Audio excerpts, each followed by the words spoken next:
నమస్తే, welcome to 99 TV. Hafiz Saeed, నీళ్లు ఆపితే శ్వాస తీస్తాం, అగర్ తుమ్ పానీ రోకేతో తుమారా శ్వాస అని చెప్పి ఇంత బారు లెంది వీడియో రిలీజ్ చేశాడు. ఊగిపోయి భారత్ మీద విషాన్ని మాటల రూపంలో చిమ్మాడు. ఆ లష్కరే తోయిబా గ్రూపు మిలిటెంట్ల సమావేశంలో నిర్వహించిన వీడియో ప్రస్తుతం వైరల్గా మారుతోంది. ఈయనకు వచ్చిన బాధ ఏంటంటే, వాస్తవంగా పహల్గామ్ టెర్రర్ అటాక్ తర్వాత భారతదేశం సస్పెండ్ చేసింది Indus water treaty with Pakistan. Sindhu జల ఒప్పందాన్ని సస్పెండ్ చేసింది, జల దిగ్బంధనం చేసింది. జలబంధనం నుంచి జల దిగ్బంధనం దాకా తెచ్చుకున్నది పాకిస్తాన్. దానివల్ల హఫీజ్ సయీద్ గారికి కోపం వచ్చింది. ఈసారికి ఎందుకు కోపం వచ్చిందంటే, అదేంటది, సహజసిద్ధంగా పారే నీటిని మీరు ఎలా ఆపుతారు, మేము ఆ ఒప్పందాన్ని ఎలా ఉల్లంఘిస్తారు. ఒప్పందం దేశాల మధ్య జరుగుతుంది, ఒక్క దేశానికి ఇంకో దేశం టెర్రరిస్ట్ గ్రూప్కి మధ్య, లేకపోతే టెర్రరిస్టులే నడిపే దేశానికో మధ్య జరగదు. ఆ పాటి ఇంగితం ఇతనికి లేదా? చదువుకున్నాడే, 1950లో పాకిస్తాన్లోని పంజాబ్ ప్రాంతంలో పుట్టాడు, బాగానే చదువుకున్నాడు. చదువుకోవడంతో పాటు వెర్రి కూడా బాగా తలకెక్కింది. ఉగ్రవాదాన్ని పెంచి పోషించడానికి ఐఎస్ఐ ఎంచుకున్న ఒక తురుపు ముక్క Hafiz Saeed. US most wanted designated terrorist, వారికి ఆ హోదా కూడా ఉంది, డిజిగ్నేటెడ్ టెర్రరిస్ట్. వారు విచ్చలవిడిగా వాడు ప్రసంగాలు చేస్తూ ఉంటే పాకిస్తాన్కి ఇతనికి మాకు సంబంధం లేదని చెబుతుంది. ఇది కాక మనకి పాక్ రక్షణ మంత్రి ఒక ఆయన ఉన్నాడు, ఆసిఫ్, ఖవాజా ఆసిఫ్. వారు కూడా ఏంటంటే నిజాలు ఒప్పేసుకున్నారు. ఒకరోజు రాత్రి 9 గంటల తర్వాత ఒక అంతర్జాతీయ ఇంగ్లీష్ ఛానల్కి ఇచ్చిన తర్వాత, మరి ఏ ఇన్ఫ్లుయెన్స్లో ఉండి ఒప్పుకున్నాడు. 30 ఏళ్ళుగా ఈ దరిద్రం, ఈ చెత్త, ఈ చెదారం, ఈ మురికి ఇదంతా మేమే పెంచి పోషిస్తున్నాం, అడిగిన వాళ్ళకి అడిగినట్టు చేస్తూ వస్తున్నాం, ఉగ్రవాద మూకలకు శిక్షణ శిబిరాలు ఇచ్చి పంపిస్తున్నాం. మా సేవలు వినియోగించుకున్న వాళ్ళలో యునైటెడ్ స్టేట్స్ ఆఫ్ అమెరికా ఉంది, యునైటెడ్ కింగ్డమ్ ఉంది, అలాగే చాలా యూరోప్ దేశాలు కూడా ఉన్నాయి. మీరెవరైనా కావాలంటే, ఉగ్రవాదులు కావాలంటే రండి, మేము సరఫరా చేస్తామని. ఎందుకు చేయరు? ఇలాంటి వాళ్ళు, ఇలాంటి విష తాచుపాములు తిరుగుతుంటే బుసలు కొడుతూ ఒక్కో దేశంలోకి ఇలాంటి వాళ్ళని ఇలా చుట్టి విసిరేస్తున్న పాకిస్తాన్, నువ్వు ఒక దేశమా? ఒక దేశంతో ఇంకో దేశం ఒప్పందం చేసుకుంటుంది, అంతేగాని ఒక టెర్రరిస్ట్ గ్రూప్ తోటి ఏ దేశము ఒప్పందం చేసుకోదు.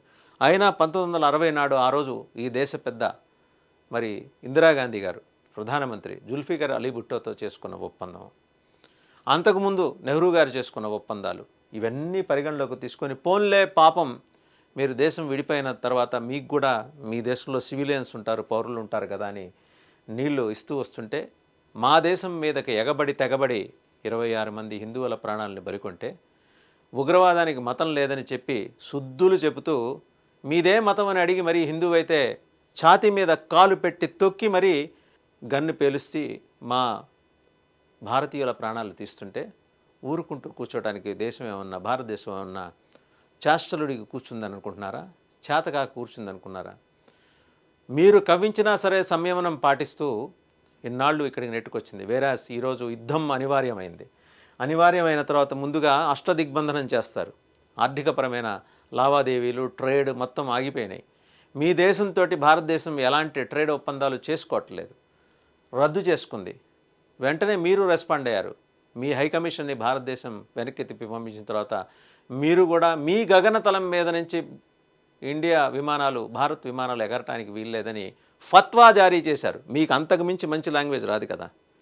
మీరేమన్నా ప్రపంచానికి నాయకులా, ప్రపంచ దిశానిర్దేశం చేసే వాళ్ళ, లేకపోతే ఐన్స్టీన్, ఆర్కిమిడిస్ లాంటి మహానుభావులా? ఏమన్నా ఇన్నోవేషన్లు చేశారా? ఖచ్చితంగా చేశారు.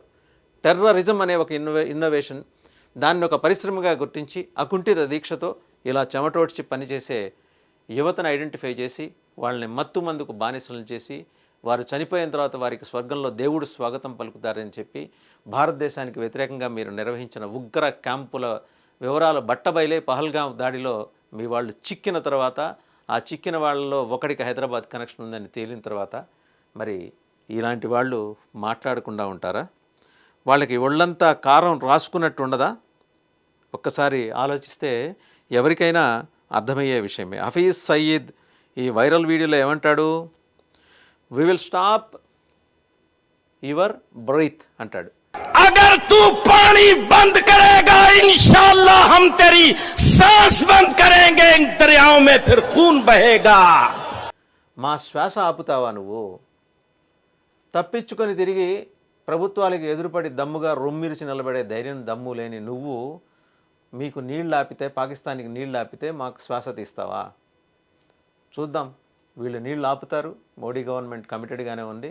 జల ఒప్పందం నుంచి, ఆ ట్రీటీ నుంచి బయటకు వచ్చిన తర్వాత నీళ్లు ఆపుతారు, చెక్ డ్యాములు కడతారు. ఉన్న పళంగా కాకపోయినా ఒక ఏడాది లోపల మీ పంజాబ్ ఎడారి ప్రాంతం కాబోతోంది. అక్కడే ఈ నీటి మీదే ఆధారపడి వ్యవసాయం నడుస్తుంది. నిరుపేద పౌర సమాజం, మధ్యతరగతి రైతు సమాజం పంటలు పండించి బతుకుతుంటే మీ కళ్ళల్లో నిప్పులు పోసుకొని, మీరు గుండెల్లో విషం నింపుకొని పక్క దేశం మీద తెగబడుతున్నారే, దాయాది దేశం మీద. మీరు బెదిరిస్తే బెదిరిపోవటానికి ఈ తాటాకు చెప్పుళ్ళకి మోడీ లాంటి వాళ్ళు ఏమన్నా బెదురుతారా? బెదరరు. ఒక్క విషయం గుర్తుంచుకో, నువ్వనుకున్నంత తేలిక కాదు హఫీజ్ సయీద్. నువ్వేదో బెదిరించావు కదా అంటే, నువ్వు OLX 1950 మోడల్. నువ్వు బెదిరిస్తే బెదిరిపోవటానికి ఇక్కడ యంగ్స్టర్స్ ఉన్నారు, భారత ఆర్మీ ఉంది. మీకు తెలుసా మీ దేశం స్ట్రెంత్, మా దేశం స్ట్రెంత్ చెక్ చేసుకో. నిజంగా యుద్ధమే వస్తే యుల్ బీ నోవేర్. ఈ పాటికే నిన్ను మట్టు పెట్టేసి ఉండొచ్చు భారత భద్రతా దళాలు. నువ్వెక్కడున్నావో నీ ఆసుపాసులన్నీ తెలుసు, ఈ ఆనుపానులన్నీ తెలుసు. కానీ ఎందుకు ఆగుతున్నారంటే, స్వతసిద్ధంగా తనకు తానుగా యుద్ధం చేయడం అనేది భారత్కు తెలియదు, ఆ సంప్రదాయంలో లేదు.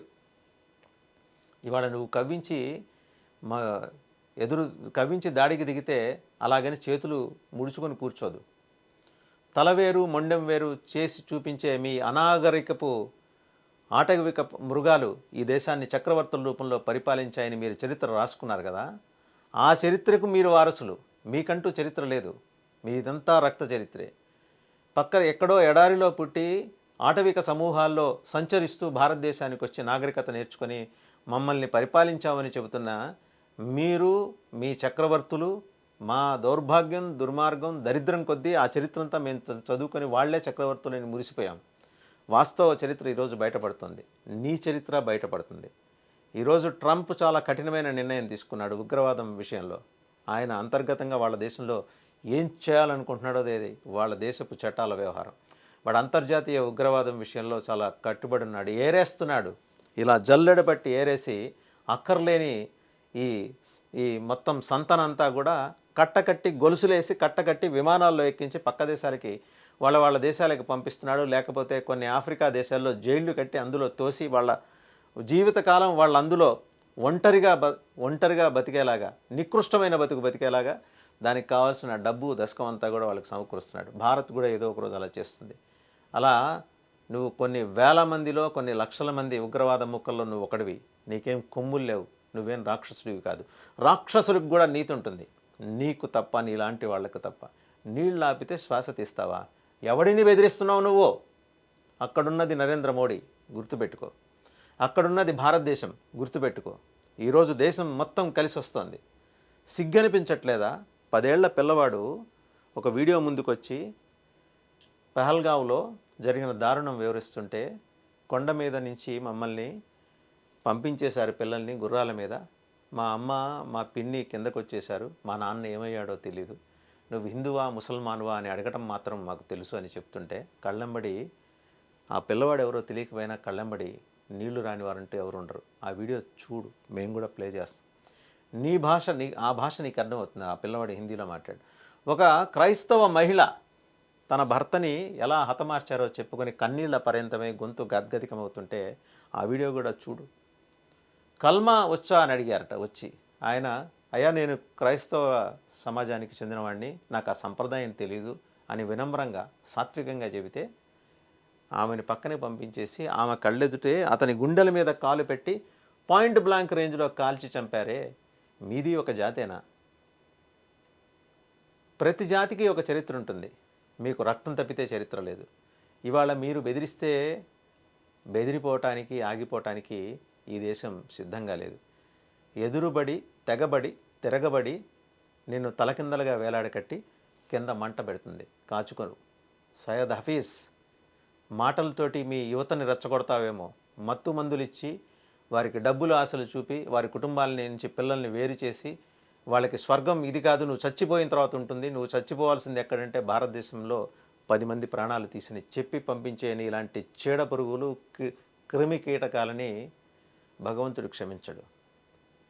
నువ్వు చెబుతుంటావే, మీరు చెప్పే సంప్రదాయంలో ఉన్న భగవంతుడు అసలే క్షమించడు.